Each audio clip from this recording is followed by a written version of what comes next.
গাজায় ইসরায়েলি গণহত্যার প্রতিবাদে বিভিন্ন স্থানে বিক্ষোভ, সিলেটে ভাঙচুর লুটপাটের ঘটনায় মার্কেট বন্ধ, খুলনায় মামলা।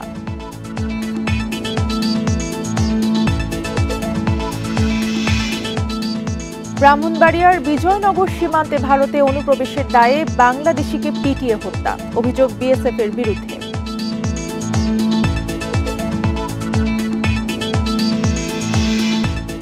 রাজশাহী বিভাগে অবৈধ থ্রি হুইলারের দৌরাত্ম্যে 1 বছরে 450 প্রাণহানি, ঝুঁকিপূর্ণ যান চলাচল বন্ধের দাবি।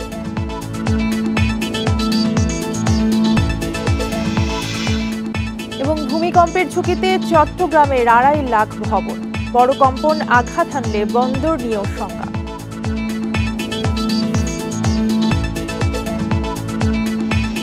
বান্ডেল থাকলে প্রতি সেনমানিতে টাকা বাঁচবে। বিকাশ সেনমানি বান্ডেল কিনে জিতুন প্রতি লেনদেনে। স্বাগত সমগ্র বাংলাদেশের সঙ্গে আছি তসনিমে জান্নাত অর্থী। শিরোনাম শুনছিলেন, এবারে বিস্তারিত। জুলাই অভ্যুত্থানে রংপুরে পুলিশের গুলিতে আবু সাইদ হত্যায় 26 জনের বিরুদ্ধে অভিযোগের প্রাথমিক প্রমাণ মিলেছে, তদন্ত শেষ পর্যায়ে বলে ট্রাইব্যুনালকে জানিয়েছে প্রসিকিউশন। 4 আসামি সাবেক এসআই আমির হোসেন, তাজহাট থানার কনস্টেবল সুজন চন্দ্র রায়, বেগম রোকেয়া বিশ্ববিদ্যালয়ের সাবেক প্রক্টর শরীফুল ইসলাম এবং বিশ্ববিদ্যালয় ছাত্রলীগের সাধারণ সম্পাদক ইমরান চৌধুরীকে গ্রেপ্তার দেখিয়ে কারাগারে পাঠানো হয়েছে। তদন্ত শেষ করতে বলা হয়েছে 2 মাসের মধ্যে। এর আগে ট্রাইব্যুনালে হাজির করা হয় তাদের। 2 মার্চ এই বিষয়ে প্রসিকিউশনের করা এক আবেদনে এই 4 জনকে ট্রাইব্যুনালে হাজিরের নির্দেশনা দেওয়া হয়েছিল।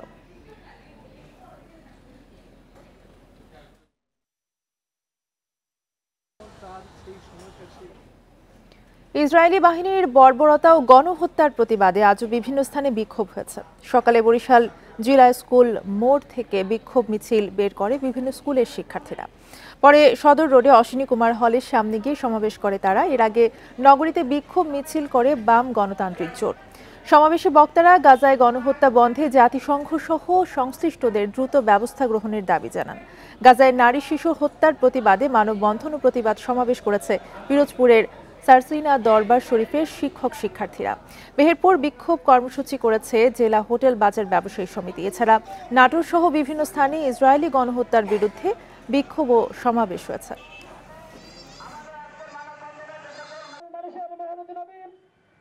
তীব্র নিন্দা জানাচ্ছি, হত্যাযজ্ঞ বন্ধের দাবি জানাচ্ছি এবং আমরা মনে করি যে আজকে মানবতা যেখানে ভুলণ্ঠিত সেখানে সারা পৃথিবীর মানুষের এই প্রতিবাদে এগিয়ে আসা দরকার। পারপার্শ্বিক দেশদেরই আগে আসতে হবে, মুসলিমদের পাশে আগে আসতে হবে এবং মুসলিমদেরকে সাহায্য করতে হবে। সিলেটে ব্যবসা প্রতিষ্ঠানে হামলা, লুটপাট এবং ভাঙচুরের প্রতিবাদে নগরীর 1 ঘণ্টা মার্কেট বন্ধ রেখেছেন ব্যবসায়ীরা। দুপুর 12টা থেকে 1টা পর্যন্ত বন্দরবাজারের হাসান মার্কেটে এই কর্মসূচি পালন করেন তারা। এ সময় 1 নম্বর গেটের সামনে মানববন্ধন এবং বিক্ষোভ সমাবেশে ব্যবসায়ীরা বলেন, ইসরায়েলি গণহত্যার প্রতিবাদে সিলেটে বিক্ষোভ মিছিল থেকে নগরীর অন্তত 13টি দোকান, রেস্তোরাঁ, সুপার শপ ও ব্যবসা প্রতিষ্ঠানে হামলা ভাঙচুর হয়। অনেক প্রতিষ্ঠানে লুটপাটও হয়েছে। এতে ব্যবসায়ীদের ব্যাপক ক্ষতি হয়েছে। যারা ব্যবসায়ীদের ক্ষতি করেছে তাদের গ্রেপ্তারের দাবি জানান তারা।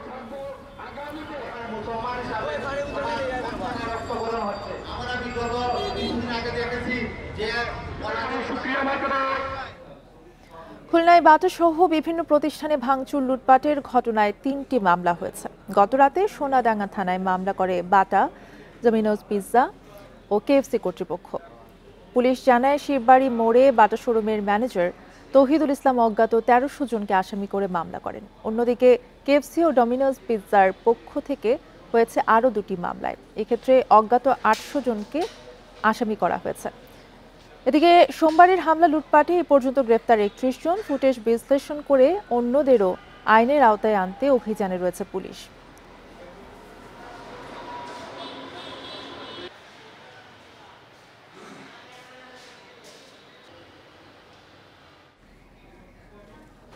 ব্রাহ্মণবাড়িয়ার বিজয়নগর সীমান্ত দিয়ে ভারতে অনুপ্রবেশের পর এক বাংলাদেশিকে পিটিয়ে হত্যার অভিযোগ উঠেছে। নিহতের স্বজনেরা বিএসএফ এর বিরুদ্ধে অভিযোগ তুললেও বিজিবি বলছে ঘটনা তদন্ত করে দেখা হচ্ছে। মঙ্গলবার সন্ধ্যায় উপজেলার সেজামুড়া সীমান্তে এই ঘটনা ঘটে। নিহতের নাম মুরাদুর রহমান মুন্না। স্বজনদের অভিযোগ, গতকাল বিকেলে ধানি জমি দেখতে সেজামুড়া সীমান্তে যান মুন্না। এ সময় তাকে ধরে নিয়ে যায় বিএসএফ এর সদস্যরা। পরে তাকে পিটিয়ে বাংলাদেশ সীমান্তে ফেলে রেখে যায়। গুরুতর আহত মুন্নাকে হাসপাতালে নিলে চিকিৎসক তাকে মৃত ঘোষণা করেন। তবে বিজিবি বলছে অবৈধভাবে সীমান্ত অতিক্রম করে ভারতে প্রবেশ করেছিল মুন্নান। তাকে বিএসএফ সদস্যরা মারধর করেছে কিনা তা জানা যায়নি। বিস্তারিত জানতে বিএসএফ এর সাথে যোগাযোগ করা হচ্ছে।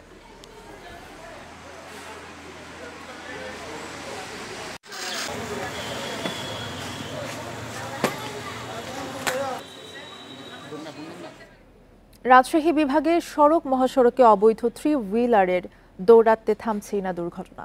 গত এক বছরে সড়ক দুর্ঘটনায় প্রাণহানি প্রায় 450, আহত 6 শতাধিক। মহাসড়কে ঝুঁকিপূর্ণ হালকা যানবাহন চলাচল বন্ধ এবং হাইওয়ে পুলিশকে আরও সক্রিয় হওয়ার তাগিদ যাত্রী এবং চালকদের। সড়ক মহাসড়কে দাপিয়ে বেড়াচ্ছে নসিমন, করিমন সহ অবৈধ 3 হুইলার। বেপরোয়া গতি, চালকদের অদক্ষতায় বাড়ছে দুর্ঘটনায় মৃত্যুর সংখ্যা। হাইওয়ে পুলিশের তথ্য, গত এক বছরে রাজশাহী বিভাগে সড়ক দুর্ঘটনায় প্রাণ ঝরেছে 445 জনের, আহত হয়েছেন 6 শতাধিক। যানবাহনের অনিয়ন্ত্রিত চলাচলই দুর্ঘটনার প্রধান কারণ।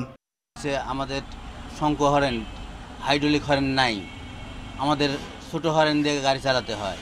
এখনও সিন্ডিকেট সক্রিয় এবং এটার পিছনে সিন্ডিকেটের পিছনে প্রশাসন আছে বলে আমার কিছুটা ধারণা, কারণ অবৈধ যান হাইওয়ে রোডে উঠা মানেই সিন্ডিকেট আছে। কর্মকর্তারা বলছেন মহাসড়কের ঝুঁকিপূর্ণ স্থান চিহ্নিত করার পাশাপাশি অবৈধ যান চলাচল বন্ধে নেওয়া হচ্ছে ব্যবস্থা। আমাদের ইনফ্রাস্ট্রাকচারে কিছু প্রবলেম আছে, যেমন হাইওয়েগুলোর পাশে সবসময় সার্ভিস রোড থাকার কথা। সেই সার্ভিস রোডগুলো না থাকার কারণে এই গাড়িগুলো আসলে কোথায় যাবে? আশেপাশের লোকজনের তো চাহিদা আছে, এই গাড়িগুলোর চাহিদা থাকার প্রেক্ষিতেই কিন্তু এগুলো আসলে পুরোপুরি কন্ট্রোল করা সম্ভব হচ্ছে না। মোবাইল কোডের মাধ্যমে তাদেরকে আইনের আওতায় আনার জন্য, এবং এছাড়া মহাসড়কে যেন এই সিএনজি 3 হুইলার এবং রিক্সা না চলে তার জন্য আমরা বিভিন্ন সময় বিআরটির তরফ থেকে রোড শো, অ্যাওয়ারনেস প্রোগ্রাম করে থাকি। সড়কে শৃঙ্খলা ফেরাতে চালকদের প্রশিক্ষণ ও সচেতনতা বাড়ানোর তাগিদ দিচ্ছেন বিশেষজ্ঞরা। অ্যাক্সিডেন্ট বাড়ার জন্য যেটা দায়ী, আসলে মেইন জিনিস দায়ী, সেটা হচ্ছে অসচেতনতা, এবং হচ্ছে যে এগুলা যারা চালাচ্ছে তারা বেশিরভাগই না জেনে চালাচ্ছে। মহাসড়কে দুর্ঘটনা কমাতে 3 হুইলার চলাচল বন্ধের পাশাপাশি আইনশৃঙ্খলা বাহিনীর তৎপরতা বাড়ানোর দাবি চালক ও যাত্রীদের।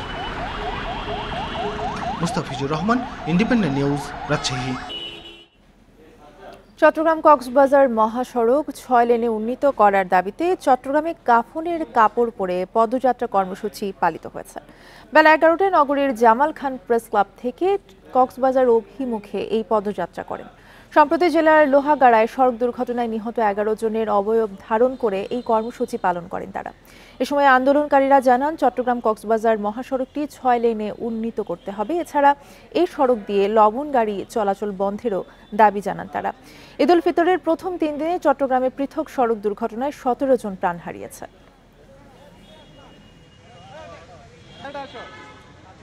ঈদের ভিতরে যে একটানা 3 দিন ধরে 17টি লাশ সকালে ঝরে গেল, আমরা আর একটি লাশও দেখতে চাই না।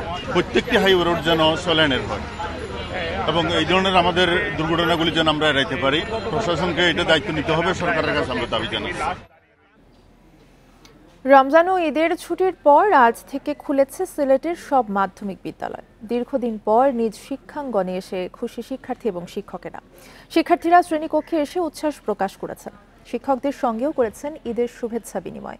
তবে স্কুল খোলার প্রথম দিন হওয়ায় শিক্ষার্থীদের উপস্থিতি ছিল তুলনামূলক কম। গত 2 মার্চ থেকে শুরু হয় রমজান ও ঈদের ছুটি। এর আগে 28 ফেব্রুয়ারি ও 1 মার্চ ছিল সাপ্তাহিক ছুটি। এতে 27 ফেব্রুয়ারি থেকে শিক্ষার্থীদের ছুটি শুরু হয়।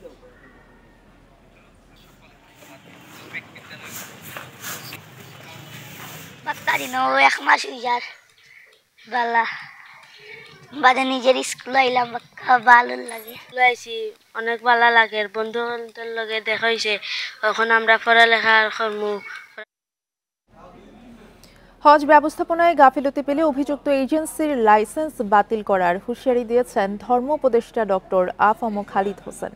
সকালে রাজধানীর ওসমানী স্মৃতি মিলনায়তনে হজ প্রশিক্ষণের উদ্বোধনীতে ধর্ম উপদেষ্টা একথা বলেন। খালিদ হোসেন বলেন, সুষ্ঠুভাবে হজ ব্যবস্থাপনায় সর্বোচ্চ গুরুত্ব দিয়ে প্রয়োজনীয় পদক্ষেপ নেওয়া হয়েছে। 29 এপ্রিল থেকে হজ ফ্লাইট শুরু হবে। তিনি বলেন, এবার হজ যাত্রীদের চিকিৎসায় সৌদি আরবে 200 চিকিৎসক, নার্স ও 1 কোটি টাকার ওষুধ নেওয়া হচ্ছে। তিনি বলেন, হজ যাত্রীদের জন্য এখনও বাড়ি ভাড়া ও পরিবহন ঠিক না করায় 9টি এজেন্সিকে কারণ দর্শানোর নোটিশ দেওয়া হয়েছে। নির্ধারিত সময়ে সমস্যার সমাধান না হলে অভিযুক্তদের বিরুদ্ধে ব্যবস্থা নেওয়া হবে। এবার 5200 জন সরকারিভাবে নিবন্ধন করেছেন, বেসরকারিভাবে নিবন্ধন করেছেন 81,900 জন। তবে হজ এজেন্সিগুলোর অবহেলার কারণে 10,487 জনের সুষ্ঠু ব্যবস্থাপনা নিয়ে শঙ্কা দেখা দিয়েছে। চাঁদ দেখা সাপেক্ষে আগামী 4 বা 5 জুন 2025-এ পবিত্র হজ অনুষ্ঠিত হবে।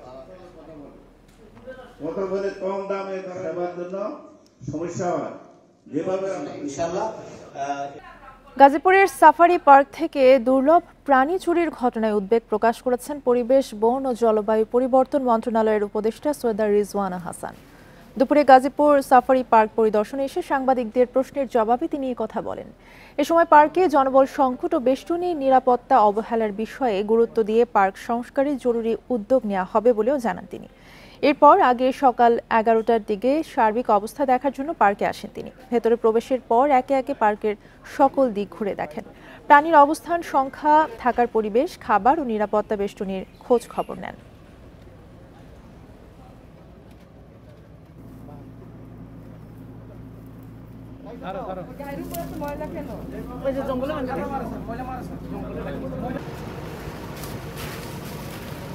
পুরো জায়গাটাকে আমাদের সুরক্ষিত করতে হবে।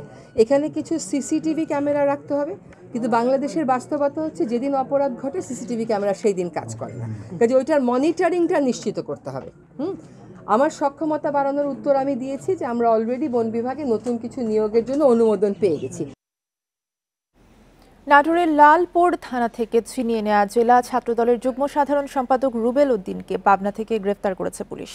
দুপুরে পুরাতন ঈশ্বরদী এয়ারপোর্ট মোড় থেকে তাকে গ্রেফতার করা হয়। এর আগে রুবেল উদ্দিনকে ছিনিয়ে নেওয়ার ঘটনায় মঙ্গলবার রাতেই 2 নারীসহ 3 জনকে গ্রেফতার করে যৌথ বাহিনী। এদের মধ্যে 2 জন রুবেলের পরিবারের সদস্য। পুলিশ জানায়, গত 16 ডিসেম্বর বাগাতিপাড়া উপজেলায় বিএনপি নেতা আব্দুর রশিদ চৌধুরীর বাড়িতে গুলি বর্ষণ ঘটে। সেই ঘটনায় মামলায় আসামি রুবেল উদ্দিনকে মঙ্গলবার বিকেলে গ্রেফতার করে লালপুর থানা এবং তাকে থানায় নেওয়া হয়। রুবেলের গ্রেফতারের খবরে বিএনপি ও তার সহযোগী সংগঠনের নেতাকর্মীরা থানায় এসে তার মুক্তির দাবি জানায়। এক পর্যায়ে উত্তেজনা ছড়িয়ে পড়লে হট্টগোলের মধ্যে তাকে জোর করে ছিনিয়ে নিয়ে যান তারা।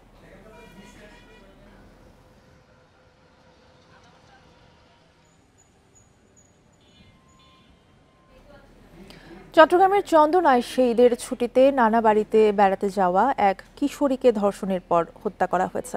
এ সময় হামলায় আহত হয়ে কিশোরীটির নানা নানি চট্টগ্রাম মেডিকেলে চিকিৎসা দিয়েছে। মঙ্গলবার রাতে উপজেলার দক্ষিণ গাছবাড়িয়া এলাকায় এই ঘটনা ঘটে। পুলিশ জানায়, নানার বাড়িতে ঈদের ছুটিতে বেড়াতে আসেন কিশোরী। মঙ্গলবার রাতে দুঃসম্পর্কের মামা নাজিম বেড়াতে গিয়ে তাকে ধর্ষণের পর কুপিয়ে হত্যা করে। এ সময় কিশোরীর নানা নানিকেও জখম করে পালিয়ে যায় সে। এদিকে নোয়াখালীর বেগমগঞ্জে শিশু ধর্ষণের অভিযোগে একজনকে গণপিটুনি দিয়ে পুলিশে দিয়েছে স্থানীয়রা। রাতে চৌমুহনী পৌরসভার করিমপুর গ্রামে এই ঘটনা ঘটে।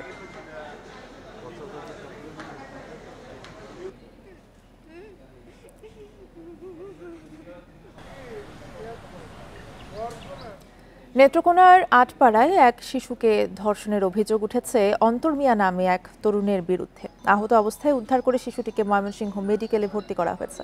পুলিশ জানায়, সন্ধ্যায় বাড়িতে একা পেয়ে শিশুটিকে জোরপূর্বক ধর্ষণ এবং মারধর করে আহত করে অন্তর। এ সময় শিশুটির চিৎকারে আশপাশের লোকজন এগিয়ে এলে পালিয়ে যায় সে। পরে শিশুটিকে উদ্ধার করে আটপাড়া উপজেলা স্বাস্থ্য কমপ্লেক্সে নিয়ে যাওয়া হয়। প্রাথমিক চিকিৎসা শেষে নেত্রকোনা সদর হাসপাতালে পাঠানো হয়। পরে বুধবার উন্নত চিকিৎসার জন্য ময়মনসিংহ মেডিকেলে পাঠানো হয়। বাংলাদেশ ভারতের মাঝে সম্পর্ক সামনের দিনে আরও জোরালো হবে বলে মন্তব্য করেছেন ভারতীয় সহকারী হাই কমিশনার মনোজ কুমার। দুপুরে হিলি স্থলবন্দরের সভাকক্ষে বন্দরের ব্যবসায়ী ও কাস্টমস কর্মকর্তাদের সাথে মতবিনিময়ে তিনি কথা বলেন। মনোজ কুমার বলেন, বর্তমানে 2 দেশের মানুষের মধ্যে ব্যবসায়িক সুসম্পর্ক রয়েছে। উভয় দেশ সহযোগিতা করলে 2 দেশের মাঝে বিরাজমান সম্পর্ক সামনের দিনে আরও ভালো হবে। তিনি আরও বলেন, 2 দেশের মধ্যে ভিসা জটিলতা নিরসনের চেষ্টা চলছে। এছাড়া বন্দরের স্টাফ জটিলতা সহ কিছু সমস্যা রয়েছে, যা কাটিয়ে ওঠার চেষ্টা করা হচ্ছে।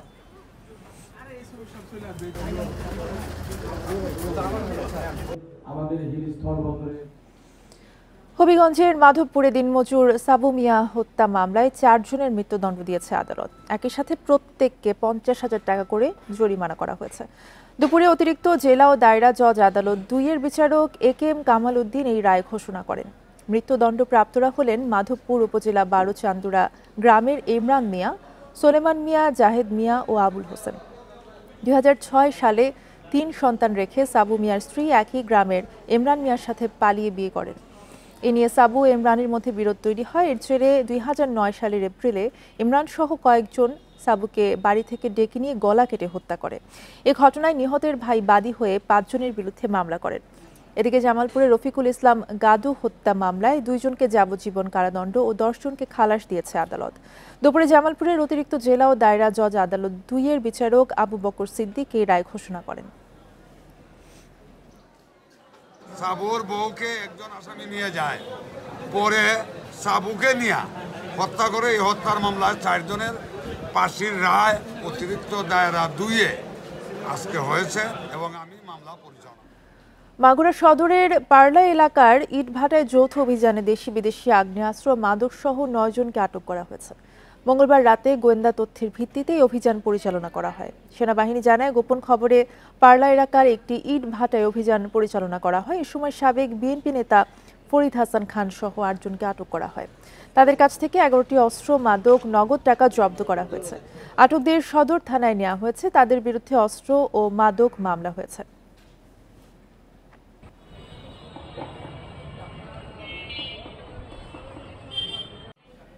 পটুয়াখালীর কলাপাড়ায় ব্যাটারি চালিত রিকশা উল্টে চালক জাহাঙ্গীর হাওলাদার নিহত হয়েছে। সকালে উপজেলার প্যাদারহাট থেকে লোন্দায় ফেরার পথে এই দুর্ঘটনা ঘটে। পুলিশ জানায়, সকালে জাহাঙ্গীর অটোরিকশা চালিয়ে প্যাদারহাট থেকে লোন্দায় নিজ বাসায় ফেরার সময় অটোরিকশার নিয়ন্ত্রণ হারিয়ে রাস্তার পাশে খাদে পড়ে যায়। এতে তার মাথায় আঘাত লেগে জ্ঞান হারিয়ে ফেলে। তাকে উদ্ধার করে হাসপাতালে নিয়ে গেলে চিকিৎসক তাকে মৃত ঘোষণা করেন। অপরদিকে পাবনার ঈশ্বরদীতে ট্রাকের ধাক্কায় হান্নান মালিথা নামে এক মোটরসাইকেল আরোহী নিহত হয়েছে। সকালে উপজেলার শাহাপুর ইউনিয়নের বাবুলচারা তালতলা এলাকায় এই দুর্ঘটনা ঘটে।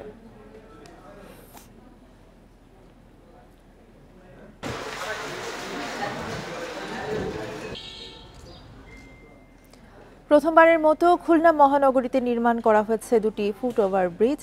পথচারী ব্যবহার না করায় 7.5 কোটি টাকা ব্যয় বানানো এই ব্রিজ 2টি কোনো কাজেই আসছে না।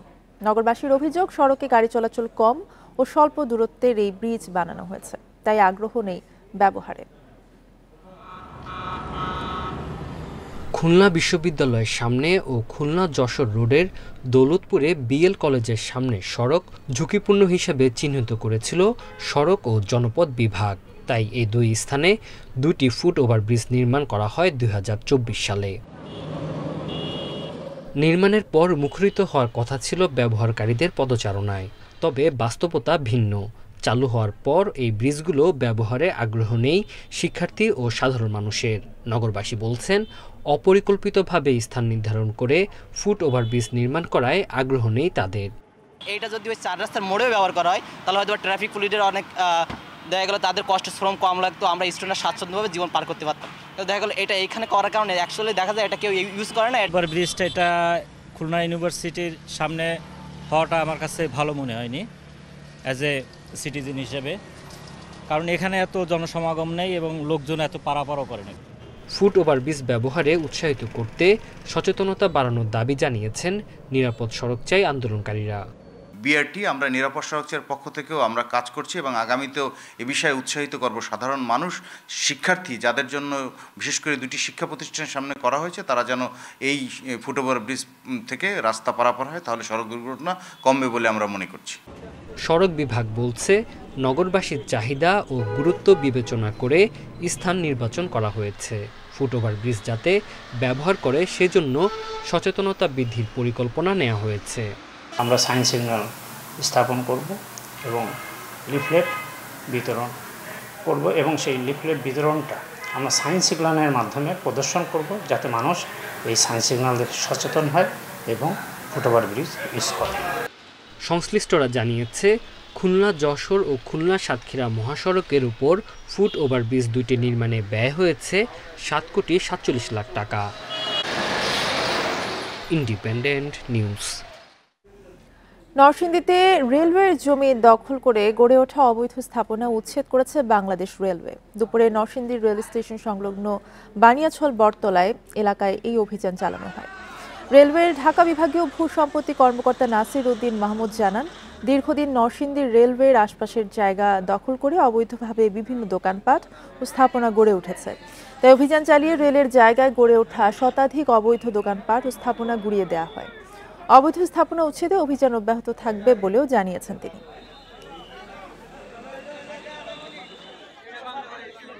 সকাল 11টা থেকে আমরা উচ্ছেদ অভিযান শুরু করেছি।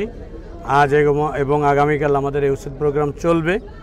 যদি আজ সমাপ্ত হয় তাহলে তো হয়ে গেল, না হলে পরবর্তীতে আরও উচ্ছেদ অভিযান পরিচালনা করা হবে।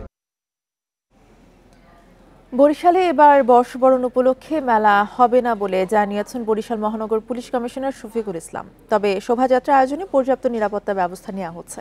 নববর্ষ উপলক্ষে বরিশালে প্রতি বছর উদীচী, চাঁদেরহাট ও প্ল্যানেট ওয়ার্ল্ডের পক্ষ থেকে নগরীর বিএম স্কুল ও টিবি হাসপাতাল মাঠ এবং শিশু পার্কে মেলার আয়োজন করা হয়। তবে এবার নগরীতে কোনো মেলার অনুমতি দেয়নি পুলিশ। এদিকে বরিশাল বিশ্ববিদ্যালয়ের চারুকলা বিভাগের পক্ষ থেকে চলছে মঙ্গল শোভাযাত্রার প্রস্তুতি।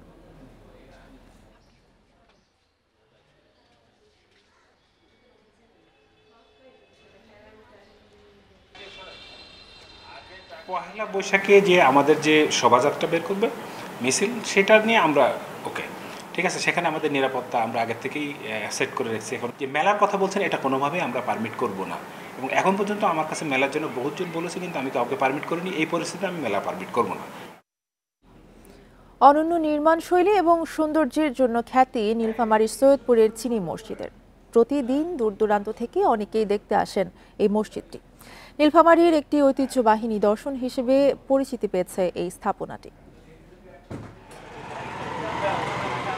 মুঘল স্থাপত্য রীতিতে নির্মিত হয়েছে চিনি মসজিদ। দেয়ালে খোদাই করে বসানো চীনামাটির টুকরো সৌন্দর্য বাড়িয়েছে মসজিদটির।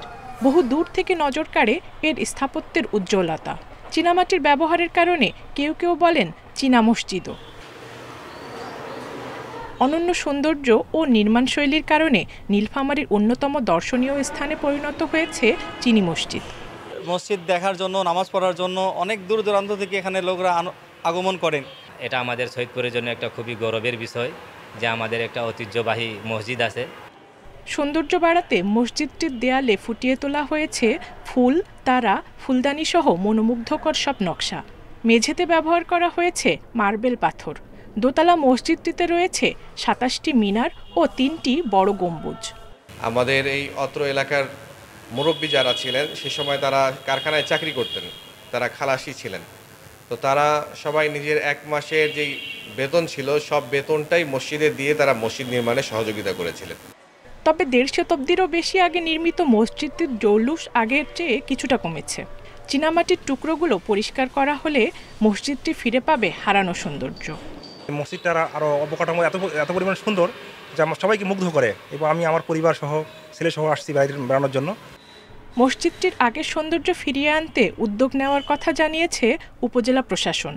আমাদের ঊর্ধ্বতন কর্তৃপক্ষকে জানাবো যেন এই মসজিদটি যেভাবে ঐতিহ্যগতভাবে ছিল, প্রথমে যেভাবে নির্মিত হয়েছিল, এটি যেন সেই সৌন্দর্যের দিক থেকে, এর প্রকৌশল দিক থেকে সকল বিষয়গুলো, টেকনিক্যাল বিষয়গুলো মেনটেন করে একইভাবে যেন এটি থাকে এবং এর ধারাবাহিকতা রক্ষা হয় এবং একই সাথে যেন পর্যটক আকর্ষণে সমর্থ হয়, সে লক্ষ্যে আমরা কাজ করব। সৈয়দপুরের ইসলামবাগের ধর্নাঢ্য ব্যক্তি হাজি বাকের আলী ও হাজি মুক্কো মসজিদটি প্রতিষ্ঠা করেন 1863 সালে। Independent news. খাগড়াছড়ি ও রাঙামাটিতে বৈশ্য সাংগ্রাই, বিজু ও বাংলা নববর্ষ উপলক্ষে শোভাযাত্রা হয়েছে। সকালে খাগড়াছড়ি জেলা পরিষদ প্রাঙ্গণ থেকে শোভাযাত্রা শুরু হয়ে টাউন হলে গিয়ে শেষ হয়। এ সময় নতুন বছরকে বরণ ও পুরনোকে বিদায় উপলক্ষে ঐতিহ্যবাহী পোশাক, অলংকার ও বাদ্যযন্ত্র নিয়ে শোভাযাত্রায় অংশ নেন চাকমা, মারমা ও ত্রিপুরা জনগোষ্ঠী। এদিকে রাঙামাটিতে বিজু উপলক্ষে শুরু হয়েছে দ্বিতীয় পর্বের 4 দিনব্যাপী অনুষ্ঠান। পাহাড়ি জনগোষ্ঠীর বিভিন্ন সম্প্রদায়ের মানুষ ঐতিহ্যবাহী পোশাক পরে নাচে গানে আনন্দ উচ্ছ্বাস প্রকাশ করে শোভাযাত্রায় অংশ নেন। এছাড়া বলি খেলা, খেলাধুলা ও চিত্রাঙ্কন প্রতিযোগিতা এবং সাংস্কৃতিক অনুষ্ঠান চলবে আগামী 12 এপ্রিল পর্যন্ত।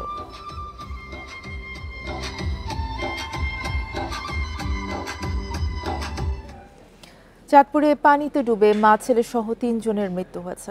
এদের মধ্যে সদর উপজেলায় ছেলেকে বাঁচাতে গিয়ে মা খাদিজা বেগম এবং ছেলে আবু বক্কর সিদ্দিকের মৃত্যু হয়। স্থানীয়রা জানায় দুপুরে পুকুরে গোসল করতে নামে আবু বক্কর সিদ্দিক এ সময় সাঁতার না জানার কারণে পানির নিচে তলিয়ে যায়। খাদিজা বেগম তাকে বাঁচাতে গেলে সেও পানিতে ডুবে যায়। একই দিন দুপুরে পানিতে ডুবে শহরের দক্ষিণ বালিয়া সাবদি গ্রামের ফজলু সরকারের 2 বছর বয়সী শিশু মাকসুদার মৃত্যু হয়েছে।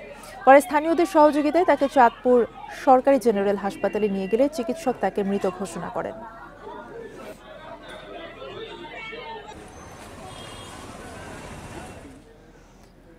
শরীয়তপুরের জাজিরার বিলাসপুরে শত শত হাত বোমার বিস্ফোরণ ঘটানোয় প্রধান আসামি ইউপি চেয়ারম্যান কুদ্দুস ব্যাপারীকে 2 দিনের রিমান্ড মঞ্জুর করেছে আদালত। দুপুরে সিনিয়র জুডিশিয়াল ম্যাজিস্ট্রেট আদালতের বিচারক মরিয়ম আক্তার নিপা এই আদেশ দেন। এর আগে কুদ্দুস ব্যাপারীকে আদালতে হাজির করে 5 দিনের রিমান্ড আবেদন করে পুলিশ। গত 5 এপ্রিল জাজিরার বিলাসপুরে শত শত হাত বোমার বিস্ফোরণ ঘটিয়ে সংঘর্ষে জড়ায় আওয়ামী লীগ নেতা কুদ্দুস ব্যাপারী ও স্বেচ্ছাসেবক লীগ নেতা জলিল মাতবরের সমর্থকরা। সংঘর্ষে আহত হয় 16 জন। এই ঘটনায় পুলিশ বাদী হয়ে কুদ্দুস ব্যাপারী সহ 88 জনের নাম উল্লেখ করে কাদিরা থানায় মামলা করেন।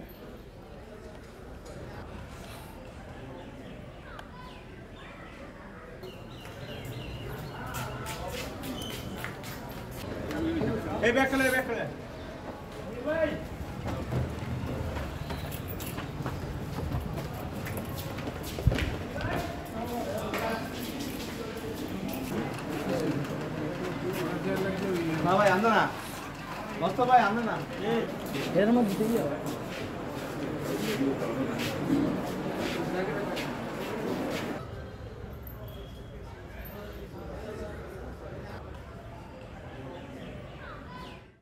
এই ছিল এখনকার সংবাদে। ইন্ডিপেন্ডেন্ট টেলিভিশনের আরো খবর জানতে চোখ রাখুন ফেসবুক, ইউটিউব এবং এক্স।